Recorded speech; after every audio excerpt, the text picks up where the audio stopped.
Hey guys, welcome back to the channel. Today we're going to be making a cheetah habitat in the Eco Project in Planet Zoo. Let's get into it.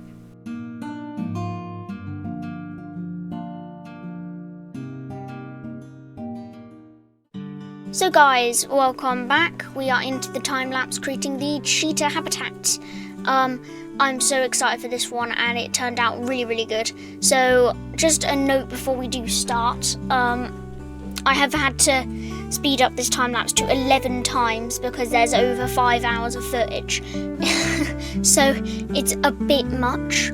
So anybody with like extreme motion sickness or something who don't deal as well with time lapses, with fast time lapses, I wouldn't go any further in this video because it's like 11 times the whole way through and it's still over 25 minutes. So that's just a load of footage.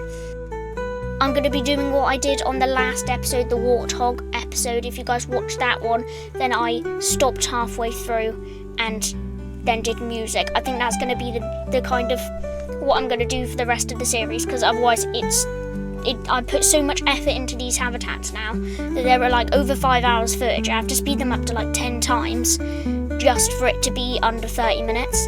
And I want it to be under 30 minutes so that it's manageable for me to do it halfway. Really, I want these videos to be like 15 minutes, but it just doesn't really happen. Because otherwise I'd be speeding up to like 15 times and you wouldn't be able to track any of what I'm doing. And I wouldn't be able to speak about it, so yes. Anyway, so starting off the cheetah habitat, I download this fence off of the Steam Workshop. Shout out to whoever did this. I downloaded this off it like ages and ages ago when I used to play Planet Zoo. Quite a bit more than I did earlier on, but now I play it a bit more. But yeah, anyway. So how to whoever did that, but I can't remember because I downloaded it ages ago. Just placing that fence all around, and then I get some rocks and I kind of line them all around the other part of the habitat just to make like a proper wall. And I think it looks really nice. Just adding some different variations of rocks to make it very diverse and things like that. I use the faux rocks here to kind of create this wall. And then I decide on putting a bit of kind of some terrain differentiation, if that's a word, in there, which looks really nice. And just lining those rocks to make sure the heights line up and it doesn't look all weird.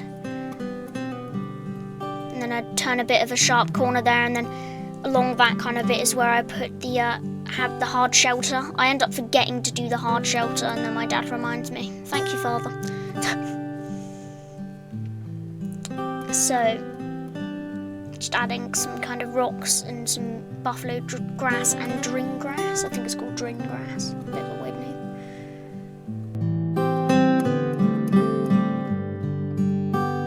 Just adding that fence over onto this kind of bit here to make another kind of looking area, another viewing area into the habitat. Looks really nice. And then just adding those there, making sure it looks all modern and neat. Adding some excess rocks there just to kind of blend it into the landscape a bit more, blend it into the grass a bit more. I've still forgotten the hard shelter at this point. Just doing this fence here.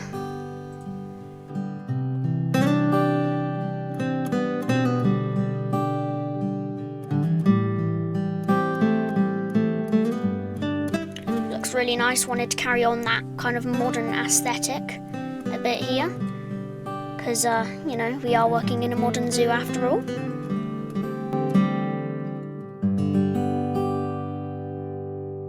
Just raising that height again to kind of go along with the height changes there.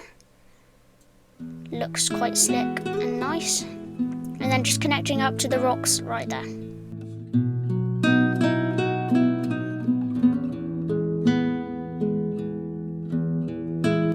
we go on putting in a path for the viewing area, and then kind of copying across this kind of green floor that I did in the plaza area in the second episode.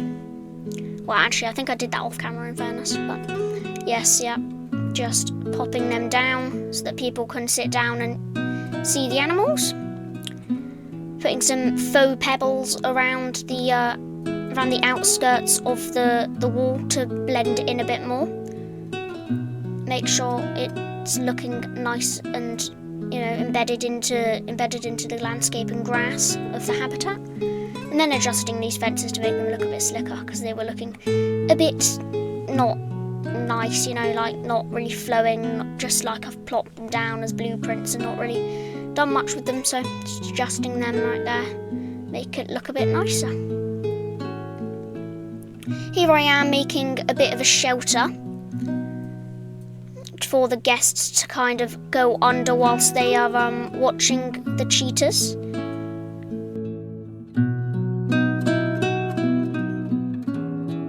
I think this comes out really, really nice. It's kind of just a bit of a shelter with some ivy on the top. Looks really, really nice, simple, works well. All you really need.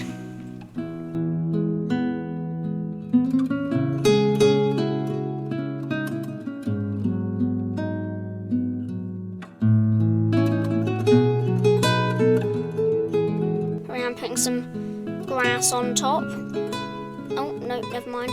Didn't do that. There we go, there I am. Popping some kind of ivy on top, grass, kind of nature on top. Make it look a bit more overgrown.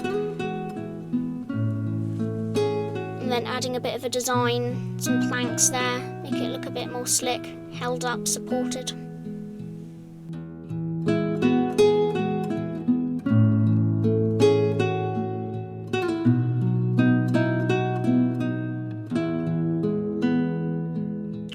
Just popping some supports down near the bottom, make it look a bit more kind of embedded into the ground. Make it look a bit more sturdy. And here I am placing it in, kind of aligning it with the fence there, making it look really, really nice and slick.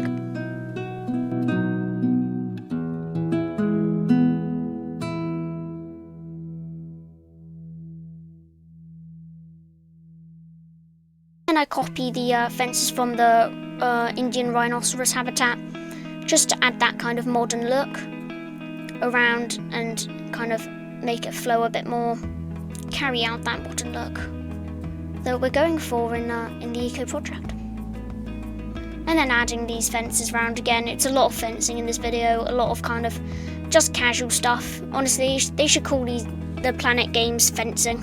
They should just call it Planet Fencing at this point. So much fencing. You do more hours than fencing than you do creating habitats. It's insane. Starting this bit with mud here and some sand. And then some grass. Looks really, really nice. And then I end up adding this kind of path and a little pond in. And it's kind of this decoration bit for the cheetahs, kind of welcoming you into the habitat. And it looks really, really nice in the end. I think it looks really, really good. Just kind of a bit more of a nature reserve part of the park, part of the zoo. Kind of looks quite nice, really. Here I am adding these fences again. Love these fences from that workshop piece. They look really, really nice and modern. Fit with the vibe of the zoo a lot.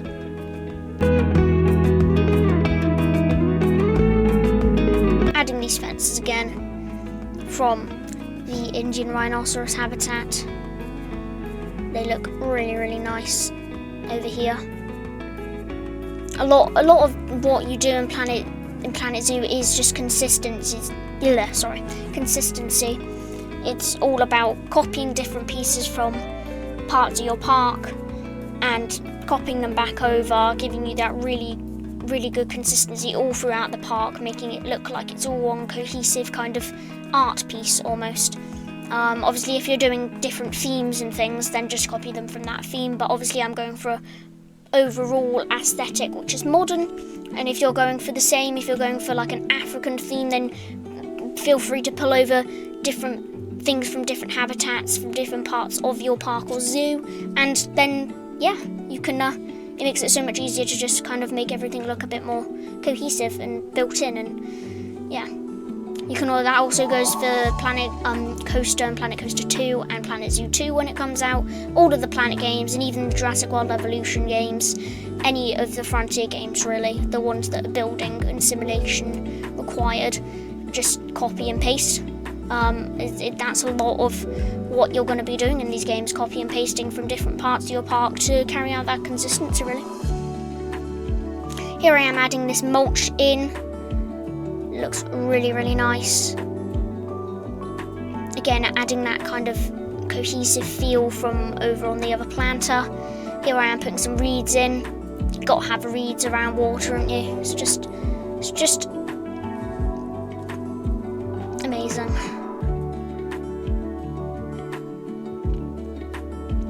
Adding some common reeds in, different types of reeds. And then some mossy rocks in there. Sorry, I'm going to sneeze. Wait a second. Or am I? Am I? I might not actually. Never mind. Putting some mossy kind of lining rocks. Just kind of lining the sides of that, making it look a bit more like a proper man-made planter. Looks really, really nice. And then adding some kind of rocks in between, blending it in, making it almost look a bit like moss and rocks and things, and grass and different nature inside of the dirt. Here I am decorating this plant here with some palm trees, some nice tropical kind of plants. Looks really, really nice. Definitely fits with the vibe. And gives a really nice look to the cheetah exhibit. Or habitat. I'm not sure why I'm saying exhibit. Be shocked if a cheetah would live in an exhibit. Be a bit too small for them, I reckon. Not sure what I'm doing here, just kind of pausing for an eternity. What are you doing, honestly? There we go. Here I am making the sign for the cheetahs.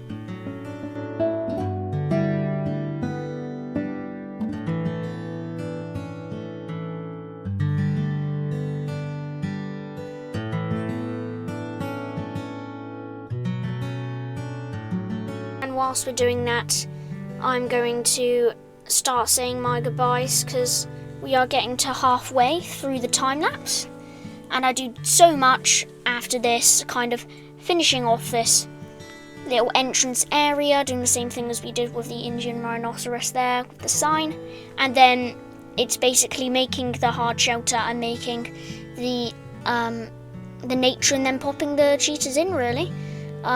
So yeah, I do hope you guys enjoyed my voiceover and the rest of the video and what has already been in the video.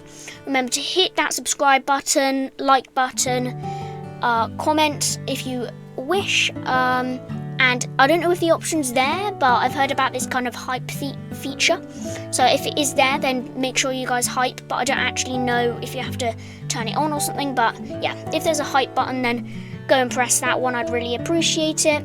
And yes, I will see you guys in the next one. Have a great one, guys. Bye.